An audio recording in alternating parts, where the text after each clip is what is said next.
하나님께서 오늘도 우리를 사랑하시고 또 축복하심을 믿으시기를 주님의 이름으로 축원합니다. 하나님의 사랑이 우리와 함께 하시고 하나님의 은혜가 우리와 함께 하실 때 그때 비로소 우리는 기쁨이 넘치고 은혜가 넘치는 거예요. 세상에 아무것도 우리에게 기쁨과 즐거움을 주지 못하는 거예요. 오히려 세상이 주는 만족, 이것은 오래가지 못하는 거예요. 세상이 주는 어떤 쾌락, 이러한 것들은 아무것도 우리에게 영원하게 주지 못하는 것입니다. 오직 하나님의 사랑과 은혜가 우리에게 영원하도록 우리를 기쁘게 하고 또 만족을 준다는 사실을 믿으시기를 주님의 이름으로 축원합니다. 오늘 쓴물에 담긴 하나님의 뜻이라는 제목으로 하나님의 말씀을 나누기를 원합니다. 인생을 살다 보면은 우리가 느끼는 것이 무엇이냐면 기쁨과 행복, 또 슬픔과 고통, 눈물, 이런 것들이 공존한다는 사실을 우리가 알게 되어집니다. 늘 기쁘다고 해서 계속 기쁠 수 있는 것이 아니라 늘 슬프다고 해서 계속 슬픈 것도 아닌 것입니다. 늘 기쁘고 늘 행복해야 되겠지만 인생을 살아가면서 기쁜 일만, 행복한 일만 생기는 것은 아니에요. 또 눈물이 나고 한숨 쉴 일들이 우리 앞에 있다고 해서 늘 눈물 나고 한숨 쉴 일만 생기는 것도 아닌 것입니다. 비가 올 때도 있지만 또 해가 뜰 때도 있고 또 해가 뜰 때도 있지만 그러나 비가 오고 바람이 불 때도 있는 것입니다. 이것이 자연스럽게 흘러나갈 때 그것이 우리의 삶에 있어서 오히려 유익하고 또 오히려 보람된 삶을 살 수 있다는 사실을 우리는 기억해야 되는 것입니다. 여러분, 사막이 왜 사막이 되냐면 늘 24시간 한 달 30일 동안 1년 365일 동안 도대체 비도 오지 아니하고 흐리지도 않는 거예요. 결국 그 땅은 사막화가 되는 거예요. 그러니까 늘 기쁘고 기분 좋고 행복하다고 해서 좋은 것이 아닙니다. 그것이 오히려 인생을 메마르게 한다는 것입니다. 그래서 적절하게 비도 오고 적절하게 바람도 불고 적절하게 눈도 오고 추위도 오고 더위도 오고 그런 계절들이 참 상황과 모든 것들을 아름답게 만들어주는 것입니다. 인생도 마찬가지라는 거예요. 인생도 늘 행복하다고 해서 그것이 기쁜 것이 아닙니다. 때로는 눈물도 있지만 그 눈물이 오히려 삶에 의미를 주는 그런 경우도 더 많다라는 것입니다. 왜 그런 말 있지 않습니까? 눈물 젖은 빵을 먹지 않는 사람과는 인생을 논하지 말라라는 얘기가 있습니다. 늘 희희낙낙하는 그런 삶은 결코 인생의 맛을 잘 모른다라는 거예요. 그래서 때로는 눈물도 있고 때로는 깊은 상념도 이렇게 갖는 시간들을 가지면서 인생의 진정한 깊은 맛을 느낄 수 있는 것입니다. 그래서 전도서 3장 11절에는 뭐라고 말씀하시냐면 하나님의 하시는 일의 시종을 사람으로 측량할 수 없게 하셨느니라 그랬어요. 왜 기쁨이 계속되지 않는가? 왜 때로는 눈물과 한숨과 어려움들을 주시는가? 사람이 측량할 수 없고 헤아릴 수 없다라는 거예요. 대신 하나님께서 우리에게 무엇을 주셨냐면 사모하는 마음을 주셨다라는 거예요. 그래서 영원을 사모하는 마음을 주셔서 하나님이 기뻐하시는 삶을 살도록 우리를 끊임없이 인도하시고 유도하시고 이끄시는 것입니다. 그래서 그 이끄심을 따라서 우리가 따라갈 때에 거기에 진정한 기쁨이 있고 거기에 참된 즐거움이 있다는 사실을 믿으시기를 주님의 이름으로 축원합니다.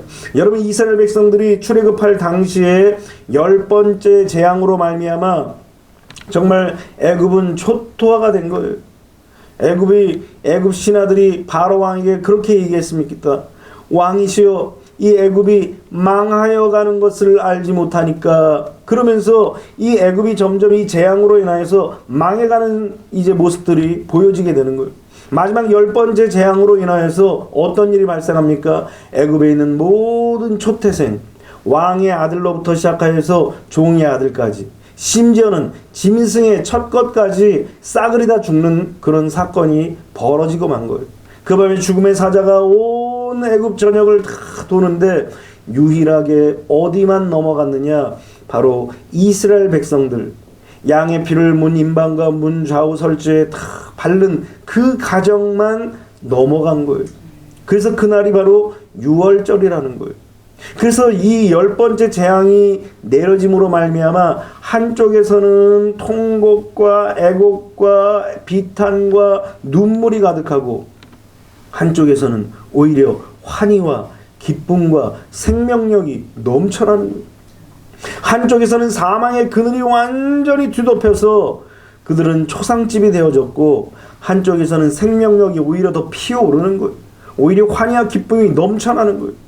여러분들 우리가 꼭 기억해야 될 것은 예수님께서 재림하시는 그때도 반드시 그와 같은 일들이 일어난다는 거예요.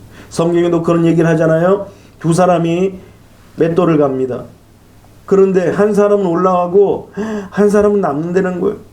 올라가는 사람들은 할렐루야 하면서 올라갔어 그러면서 찬양을 하면서 올라가는데 남겨져 있는 사람은 땅을 치면서 통곡하며 애통하는 그런 날이 오더라는 거예요.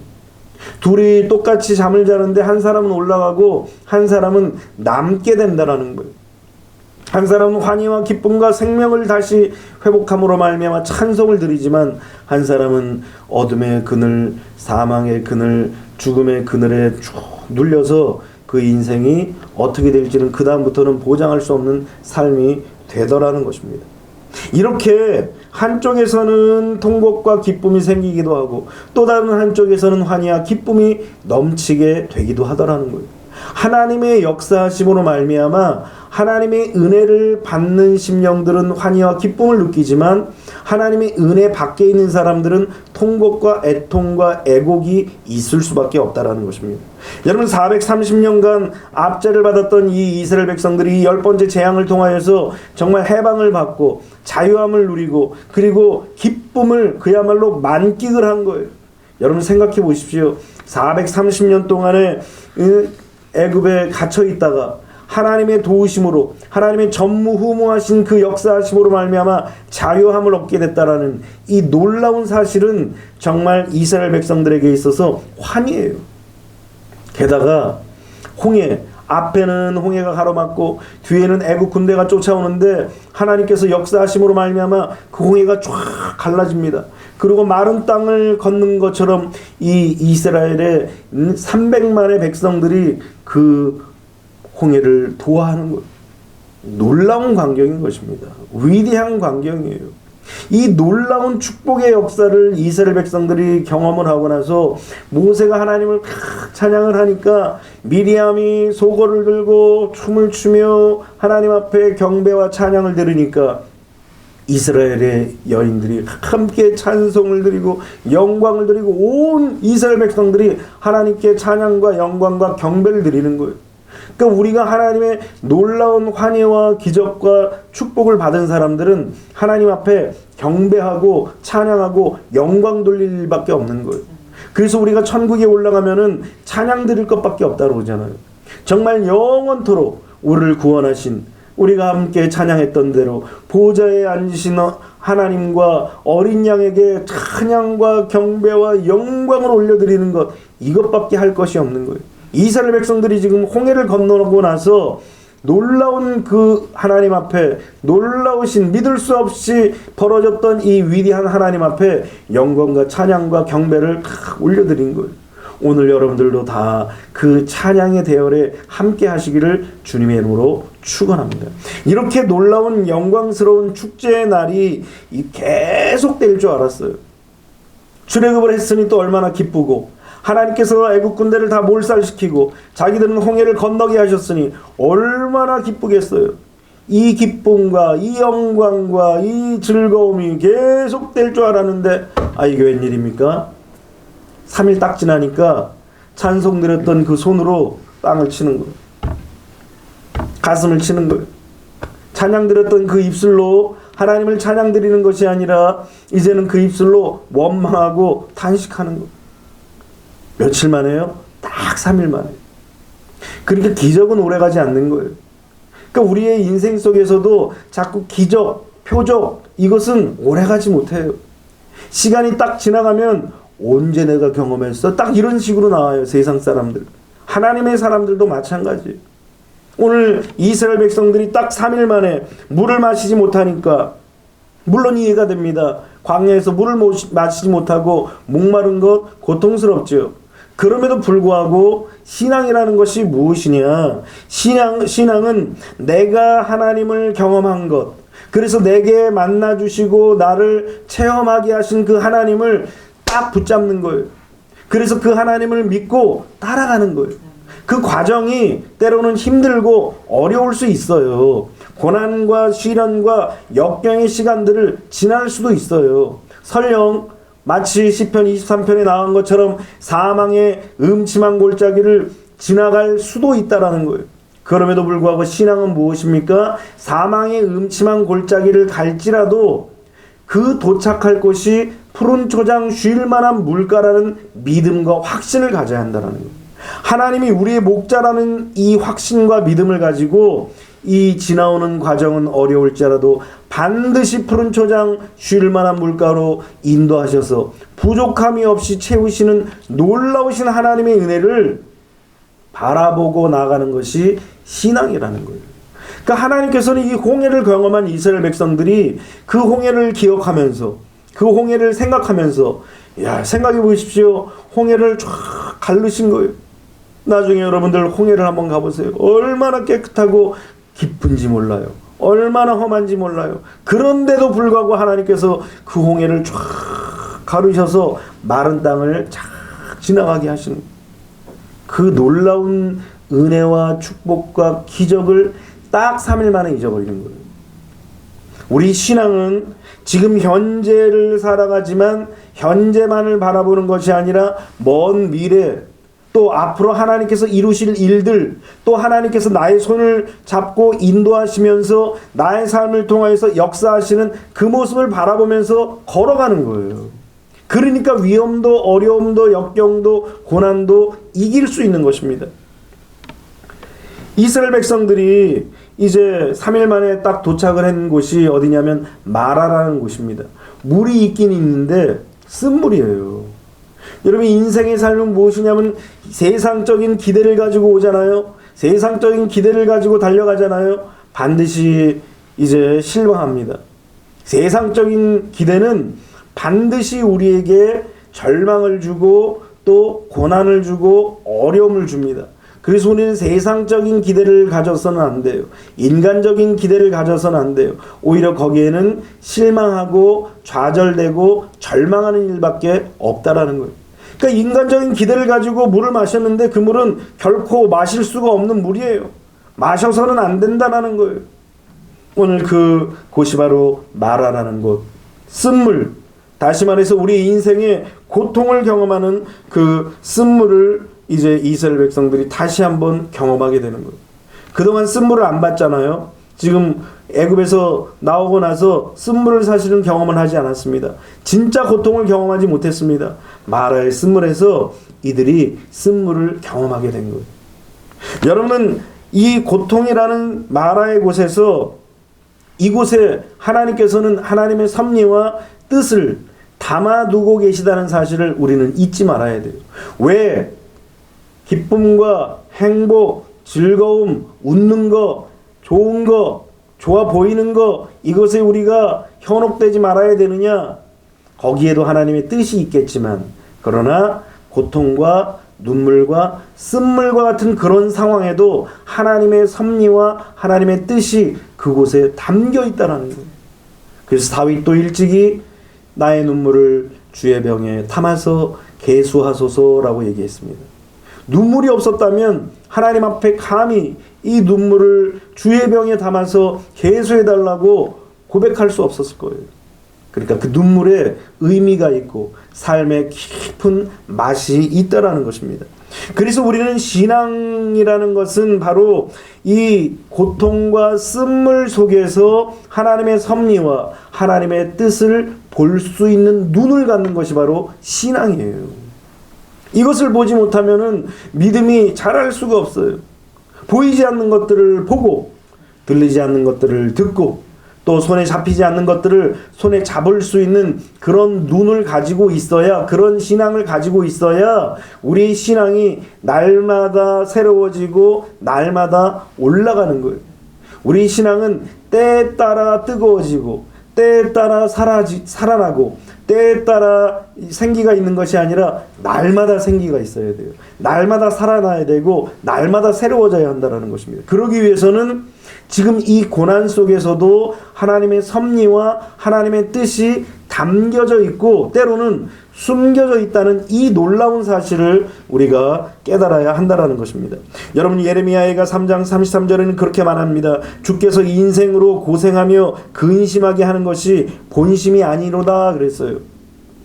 때로는 우리에게 고난이 있고 눈물이 있고 한숨 쉬게 하고 고통스럽게 하는 그 모든 것들이 결단코 하나님의 마음이 아니라는 것.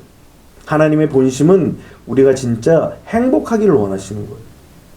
이 마음을 우리는 깨달아야 하는 것입니다.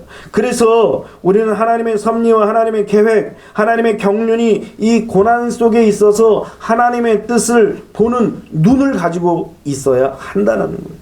그래야만 우리 인생 속에 나타나는 수많은 일들 속에서 진정으로 우리가 해석해낼 수 있는 것입니다. 우리 고사성어 중에서 양약은 고오구하나 이리어병요라는 말이 있습니다. 이 양약은 고오구하나 이리어병이라는 뜻이 뭐냐면 좋은 약은 입에 쓰다라는 거예요. 그러나 병에는 이롭다라는 뜻입니다. 그러니까 좋은 약은 입에 써요. 근데 요즘 사람들이 뭘 먹으려고 그러냐면 입에 달콤한 약을 원하는 거예요. 입에 달콤한 약은 없다라는 거예요. 몸에 좋은 약은 반드시 쓴 것입니다. 고통도 마찬가지예요. 고통 다 겪으려고 하지는 않죠. 다 그냥 웃고 즐기려고만 하죠. 그러나 이 고통 속에 바로 하나님의 놀라운 은혜와 사랑과 하나님의 깊은 뜻이 담겨 있다는 사실을 꼭 기억하시기를 주님의 이름으로 축원합니다. 그래서 이 고통 속에서 이전에는 깨닫지 못했던 것들을 고통 속에 비로소 깨닫게 되는 거예요. 왜냐하면 고통이 오기 전에는 스스로를 보지 못하는 거예요. 자신을 보지 못한다라는 거예요. 그런데 고통이 딱 오면은 이제 내 자신을 돌아보게 됩니다. 그러면서 내 자신의 연약함과 나약함과 부족함을 드디어 발견하고 보게 되면서 누구를 다시 향하여서 바라보게 되어지느냐? 하나님을 향하여서 눈을 돌려지게 되는 거예요. 고통이 오고 고난이 오면 진정으로 다시 연약한 자신의 모습, 전에는 내가 최고인 것 같고, 전에는 내가 아름다운 것 같고, 전에는 내가 힘이 넘치는 것 같고, 지금 전에는 내가 능력이 넘치는 것 같고, 전에는 내가 모든 것을 할 수 있다라고 생각했는데 이 고난과 고통이 딱 오니까 내 자신의 무기력함과 연약함과 나약함을 다 보게 되어지는 거예요. 그러면서 그 눈을 어디에가 돌리냐? 하나님께 돌리는 거예요. 하나님, 그렇습니다. 나는 연약합니다. 나약합니다. 그러기에 주님만 바라봅니다. 주님만 의지합니다. 여호사밧의 기도가 그렇지 않습니까? 하나님, 이 큰 무리를 우리가 어떻게 할지 알지 못하고 오직 주만 바라보나이다. 오늘 우리는 이 고난과 고통 속에서 이 여호사밧이 했던 그런 고백들처럼 우리의 고백이 있어야 한다라는 것입니다. 다윗도 시편 119편에 그렇게 이야기하고 있습니다. 고난당하는 것이 내게 유익이라 이로 말미암아 내가 주의 율례를 배우게 되었나이다 그랬어요. 고난당하기 전에는 자기를 온전히 바라보지 못했다라는 거예요. 그래서 하나님의 말씀을 제대로 바라보지 못하고 배우지 못했던 거예요. 그런데 고난이 오니까 드디어 나를 발견하고 나의 연약함을 발견하고 나의 약함을 발견하고 나의 악함을 발견하면서 뭐를 찾게 되느냐? 하나님의 말씀을 찾는다는 거예요. 욥도 마찬가지입니다. 그 자녀가 압사당하고 또 재산을 다 탕진해버리고 사라져버리고 자기의 몸은 악창이 생겼어요. 그의 하나는 하나님을 저주하고 욕하고 죽으라! 그리고 폭언을 하고 집을 나간 거예요. 이 욥이 얼마나 고통스럽겠어요. 그렇게 고통스럽고 외로울 때 이 친구들이 와서는 네가 숨겨진 죄악이 있어서 이렇다. 그리고 정죄하는 거예요. 그 마음이 갈기갈기 찢어졌을 거예요. 너무나 자기 몸이 고통스럽고 마음도 아프니까 잿더미 위에 앉아서 기압장으로 자기 몸을 뻑뻑 긁는 거예요. 얼마나 고통스럽겠습니까? 이렇게 고통스러운 가운데에서 마지막 욥기 42장에 보면 욥이 그런 고백을 합니다. 하나님의 은혜와 사랑을 다 경험하고 나서 이 하나님의 은혜와 사랑이 뭐예요? 고통이었고 아픔이었습니다. 그러면서 이 욥이 고백하기를 내가 전에는 귀로만 듣던 하나님을 이제는 눈으로 보았나이다 그랬어요. 실제로 하나님을 보았다는 말보다는 이 고난과 시련과 역경과 고통 속에서 비로소 하나님을 바라보게 되었다라는 거예요. 오늘 그러므로 여러분들의 인생 속에서 나타나는 수많은 고통들, 오히려 그것이 하나님 앞에 더 가까이 나가고 하나님의 말씀을 배우고 하나님의 뜻을 깨닫는 그런 놀라운 은혜가 거기에 담겨져 있다는 사실을 꼭 기억하시기를 주님의 이름으로 축원합니다. 그래서 2022년도에는 이제는 고통이 와도 그냥 너무 아파하는 것 이거 내려놔야 됩니다. 고통이 오고 시련이 올 때 이거 내 삶 속에서 그 고통에 그냥 쩔어울고 젖는 것, 그 또 고통은 회피하려고 하는 것, 이건 뭐 늘 하나님이 우리에게 즐겁고 기쁘라고 하니까 맨날 웃고 즐기고 그런 의미가 아닌 거예요. 고통을 당한다고 해서 웃지 말라는 것이 아닙니다. 고통 속에 하나님의 의미를 발견하라는 것입니다. 반면에 이스라엘 백성들은 어떻습니까? 이 고통 속에서 하나님의 뜻을 깨닫지 못하니까 결국 원망하고 탄식하는 거예요. 오늘 우리는 하나님의 숨겨진 뜻을 이 고통 속에서 발견해야 되는 것입니다. 세 가지 뜻이 있는데 첫 번째는 고통은 우리를 십자가로 인도하시는 것입니다. 인생은 나무에서부터 저주가 시작됐어요. 이 무슨 말입니까? 아담과 하와가 어디에서 실패했죠? 선악을 알게 하는 나무에서 실패한 거예요. 뱀이 하와를 꼬드긴 것이 바로 선악을 알게 하는 나무에서 이 하와를 막 꼬드긴 거예요. 유혹한 거예요. 하나님께서 너에게 이 동산 모든 실과를 먹지 말라고 하시더냐? 언제 하나님께서 동산에 있는 실과를 먹지 말라고 하십니까? 여러분, 하나님께서는 분명하게 설명을 하지만 사탄은 뒤로 살짝 꼬면서 설명을 해요. 그래서 사람으로 하여금 걸려 넘어지게 하고 쓰러지게 하는 거예요. 이게 사탄의 대화법이에요. 사탄이 이렇게 하와로 하여금 걸려 넘어지게 해서 하와로 하여금 선악과를 따먹게 하는 거예요. 이 나무에서 따먹음으로 말미암아 거기서부터 시작하여서 인간은 저주가 시작된 거예요. 이 저주는 아담과 하와뿐만 아니라 그의 아들에게뿐만 아니라 온 인류에게 퍼져가지고 온 인류가 죄에 빠지게 만들었다라는 것입니다. 그래서 인류는 나무 아래에서 저주가 시작된 것입니다. 그런데 놀라운 사실은 인생의 저주를 풀어주시는 곳도 어디 있느냐? 바로 나무 아래였던 것입니다. 바로 십자가예요. 십자가. 예수님께서 십자가에서 아담이 지음으로 말미암아 인간이 담당했던 그 저주, 아담과 하와가 범죄함으로 말미암아 지었던 그 죄로 인한 사망, 질병, 가난, 삶의 모든 우환들을 어디에서 예수님께서 해결해 주셨느냐? 바로 나무에서 해결해 주셨다라는 거예요. 그것이 바로 십자가인 것입니다. 하나님과 원수된 모든 것들을 십자가에서 소멸했다라고 성경은 말씀하십니다. 소멸했다라는 것이 무엇이냐면 다 없앴다라는 거예요. 뭐 하나 남겨둔 것이 아니라 완전하게 없애고 십자가에서 승리하셨다라는 거예요. 예수님께서 태어나시기 전 700년 전에 이사야가 그런 예언을 합니다. 그가 찔림은 우리의 허물을 인하며 그가 상함은 우리의 죄악을 인함이라. 그가 징계를 받음으로 우리는 평화를 누리고 그가 채찍에 맞음으로 우리는 나음을 입었도다. 그렇게 말씀하고 있습니다. 그러니까 예수님께서 십자가에 매달리심으로 말미암아 우리가 담당해야 하고 우리가 받아야 할 그 모든 저주와 죽음들을 예수님께서 싹 다 해결해 주셨다는 거예요. 그것을 베드로전서 2장 24절에서는 분명하게 우리에게 뭐라고 가르치냐면 친히 나무에 달려 그 몸으로 우리 죄를 담당하셨으니 이는 우리로 죄에 대하여 죽고 의에 대하여 살게 하려 하심이라. 그가 채찍에 맞음으로 너희는 나음을 얻었나니. 오늘 놀라운 사실은 친히 나무에 달리셨다라는 거예요. 누가 예수님을 잡아다가 로마 병정이 잡아다가 억지로 할 수 없어서 매달리신 것이 아니라 예수님은 친히 나무에 달리셨다라는 거예요. 그러면서 뭐라고 얘기하시냐면 그 몸이, 어떤 사람은 예수님이 그냥 반신반의이기 때문에 못질을 해도 안 아프다라는 거예요. 그런데 성경은 분명히 그 몸으로 우리의 죄를 담당하셨다라는 거예요. 우리의 죄를 대신 다 덮어 쓰셨다라는 거예요. 그래서 그 결과 어떻게 됐냐? 우리는 죄에 대하여는 죽고 의에 대하여는 산 자가 되었다라는 거예요.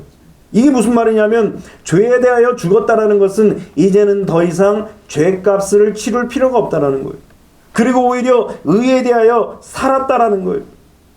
그 결과 완전하게 우리가 해결받은 것은 모든 질병에서 치료받는다라는 거예요. 오늘 성경에도 이렇게 우리에게 말씀하시는 거예요. 십자가에서 모든 것들을 회복시키시고 완성시킨다라는 거예요. 이 십자가에서의 완성이 정말 위대한 하나님의 섭리였고 위대한 뜻이었던 것입니다. 오늘 본문에도 뭐라고 말씀하십니까? 쓴물이 돼서 이스라엘 백성들이 다 이제는 죽게 생겼어요. 목말라 죽고 쓴물 마셔서 죽고 죽음의 그런 위험에 빠졌는데 하나님께서 그렇게 말씀하시는 거예요. 오늘 본문의 15장 25절에 모세가 여호와께 부르짖었더니 여호와께서 그에게 한 나무를 가르치시니 그가 물에 던지니 물이 달게 되었더라. 한 나무를 지정하여서 그 물에 던지니까 그 물이 달게 된 거예요. 변화된 거예요. 물이 화학적으로 바뀌어졌다라는 거예요. 우리의 인생이 결코 바뀌어질 수가 없어요. 사람이 그러잖아요. 그런 말 하잖아요. 사람은 안 변해. 안 변해요. 사람 쉽게 안 변합니다. 그런데 십자가를 통하여서 우리의 모든 죄와 또 허물과 그리고 저주와 그리고 사망을 완전히 다 바꿔놓으신 것이 바로 십자가라는 거예요. 그래서 우리가 이제 하나님께서 우리에게 주신 그 인생 속에서 승리하고 성공하고 복을 누리려면 오직 해답은 십자가밖에 없는 거예요. 아무리 우리가 용 빼는 재주가 있어서 용을 쓰고 애를 쓰고 힘을 쓰고 땀을 흘려도 우리의 힘으로 할 수 있는 것은 아무것도 없는 것입니다. 그러므로 오늘 여러분들이 십자가를 의지하시기를 주님의 이름으로 축원합니다. 이 십자가가 우리의 삶의 고뇌와 고통과 어려움과 시련과 좌절과 절망과 저주와 질병과 사망에서 우리를 자유하게 한다는 사실을 믿으시기를 주님의 이름으로 축원합니다. 오늘 그 십자가를 의지하시기를 주님의 이름으로 축원합니다. 두 번째로 이 쓴물이 주는 의미는 무엇입니까? 우리가 고난을 당할 때 하나님은 우리를 보신다라는 거예요. 하나님이 보신다라는 의미는 무엇입니까? 하나님이 우리를 주목하신다라는 거예요. 하나님이 우리를 계속 보고 계신다라는 거예요.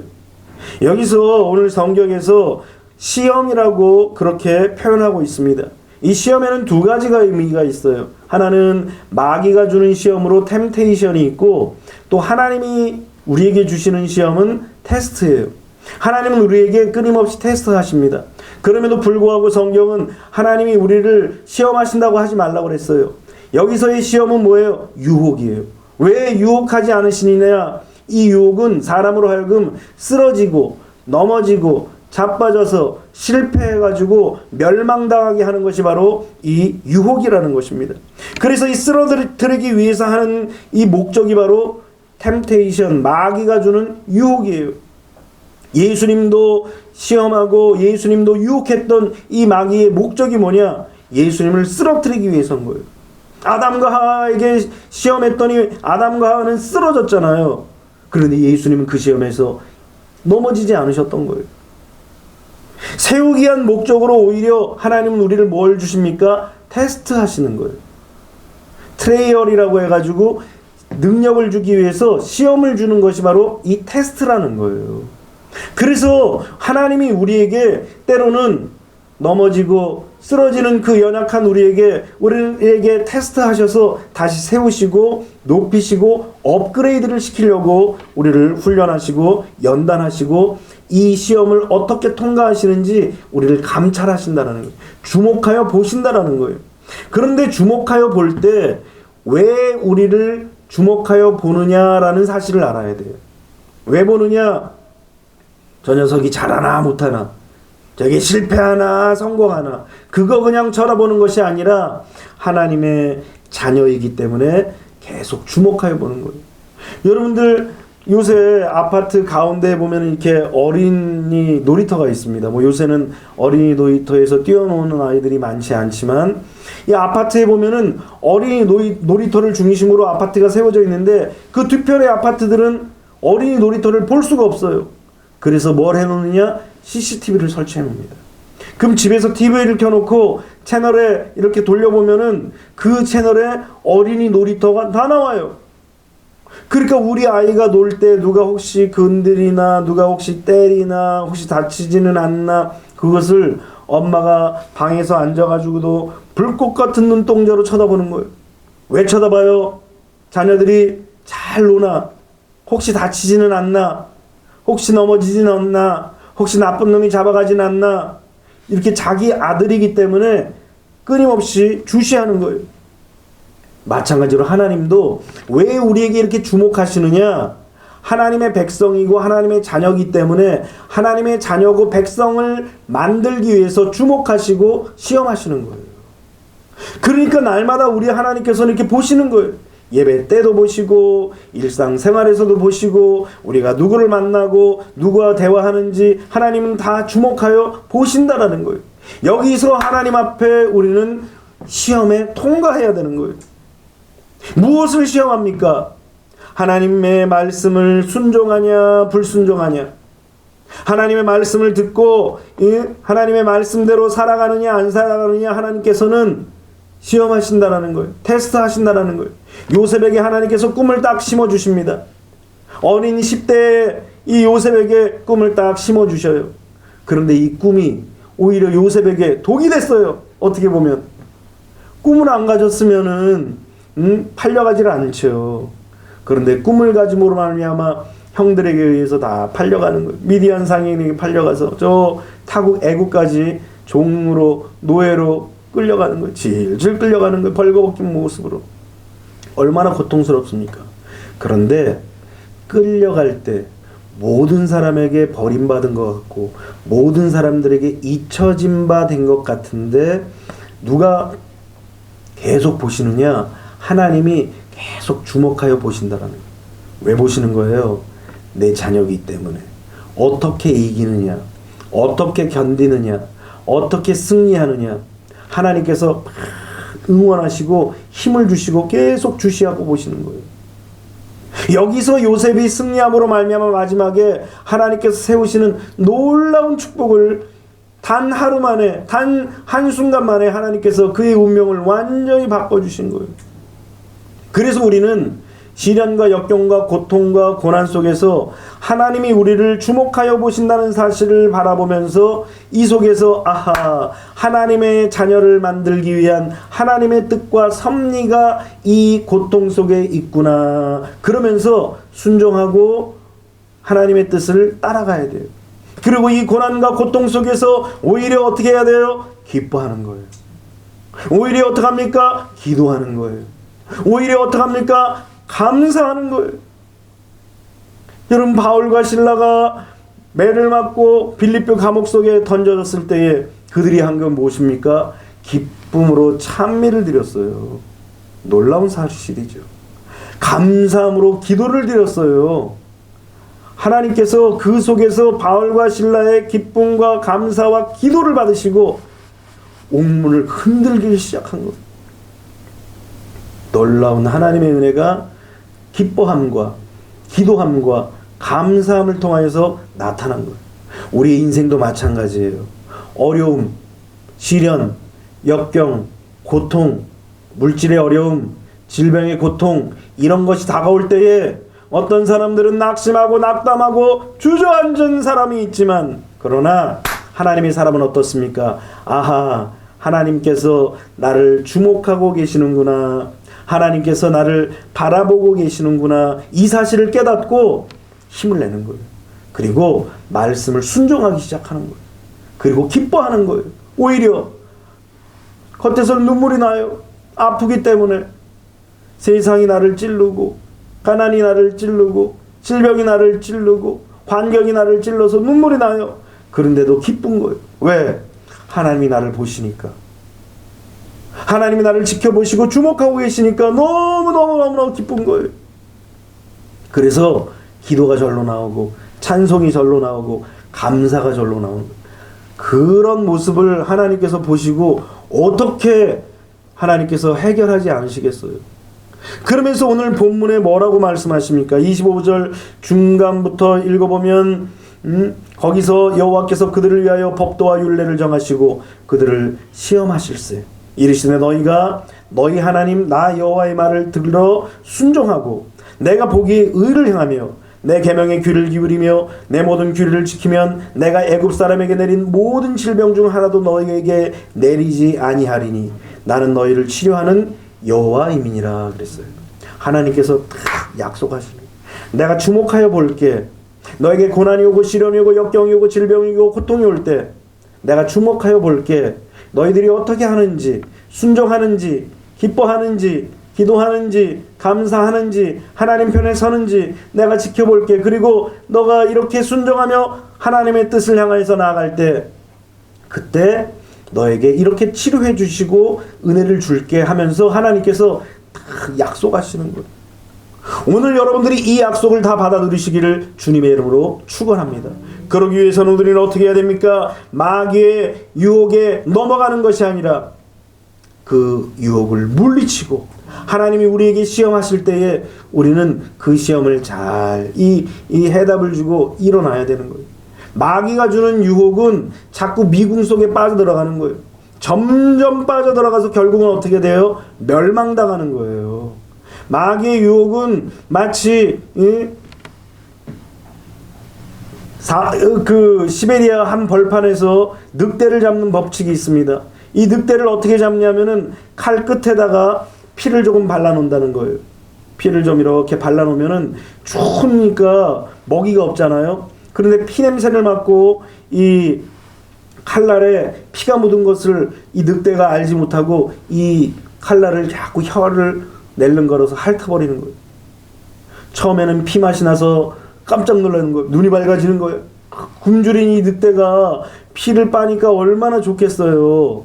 그런데 이 피를 빠는데 나중에는 이 피가 누구 피인지를 모르는 거예요. 내 피인지 남의 피인지 모르다가 피 흘려서 잡을 수 있는 것이 바로 늑대라는, 사탄이 이렇게 우리에게 유혹을 한다는 거예요. 그래서 우리는 사탄이 주는 유혹은 물리치고 하나님이 우리에게 주시는 시험은 하나님은 이미 답을 주시면서 문제를 출제하시는 거예요. 그래서 그 답대로 따라가면 돼요. 순종하라 그러면 순종하고 기뻐하라 그러면 기뻐하고, 순종할 수 없는데도 불구하고 순종하는 거예요. 기뻐할 수 없는데도 기뻐하는 거예요. 기도할 수 없는 가운데서도 기도하는 거예요. 감사할 수 없는 상황이라도 감사하는 거예요. 그냥 따라가 보는 거예요. 그런데 그렇게 따라가 보면 답이 나오는 거예요. 오늘 바로 주님은 이렇게 우리에게 은혜를 주시는 거예요. 이 말씀대로 따라가면, 이 답대로 따라가면 바로 치료와 회복과 은혜가 우리의 것이 된다는 사실을 믿으시기를 주님의 이름으로 축원합니다. 마지막 세 번째로 시험 이후에 하나님께서는 무엇을 주시느냐? 엘림의 축복이 기다리고 있다는 사실을 우리에게 깨닫게 하시는 거예요. 27절에 보니까 그들이 엘림에 이르니 거기서 물샘 12과 종려나무 70그루가 있는지라 거기서 그들이 그물 곁에 장막을 치니라.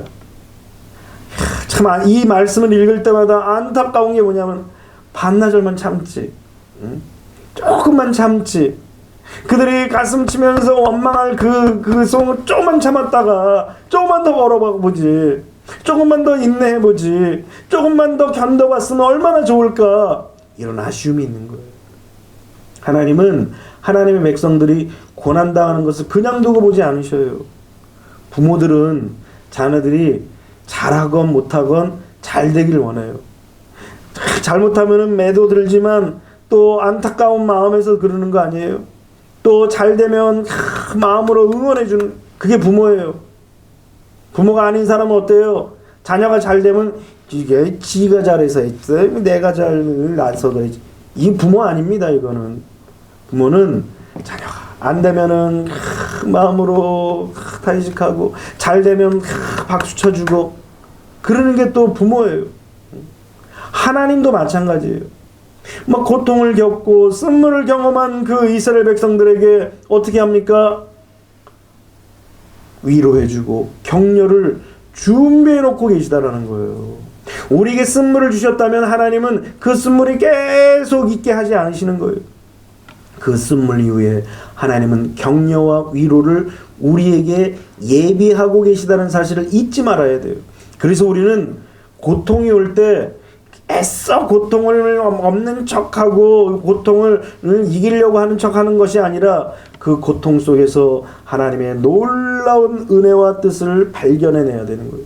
그 놀라운 은혜와 뜻을 딱 발견해내서 기필코 하나님께서 예비하시고 준비하신 축복을 우리가 받아야 되는 거예요.